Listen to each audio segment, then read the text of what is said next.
একটা ছোট্ট গ্রাম, নাম তার কল্যাণপুর। সেখানে বাস করত হরেন, একজন গরিব কৃষক শ্রমিক।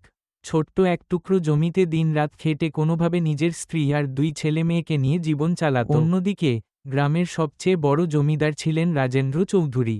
দোতলা বাড়ি, বিশাল খামার আর 10 জন পাহারাদার। রাজেন্দ্রর দাপটে গোটা গ্রাম কাঁপত। তিনি গ্রামের প্রায় সব জমিই কিনে নিয়েছেন নানা ছলচাতুরিতে। শুধু হরেনের একখণ্ড জমি এখনও তার দখলের বাইরে।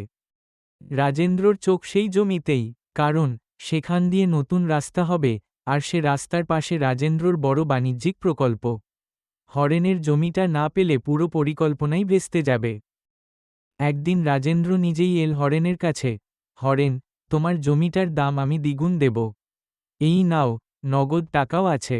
তুমি শহরে চলে যাও, ভালো থাকবে। হরেন শান্ত গলায় বলল, মহারাজ, এই জমিতে আমার বাবার রক্ত, মায়ের অশ্রু, আমার সন্তানের হাসি। এটা আমি বিক্রি করতে পারবো না। রাজেন্দ্রর চোখ রাঙিয়ে উঠল, বেশি কথা বলিস না। জমি যদি নিজে থেকে না দিস, জোর করে নিয়ে নেব। হরেন চুপ করেছিল, কিন্তু পরদিন সে গেল থানায়, স্থানীয় পঞ্চায়েতে, এমনকি জেলা অফিসেও। যেখানেই গিয়েছে, সেখানেই টাকা আর প্রভাবের দেয়ালে ঠেকে গেছে।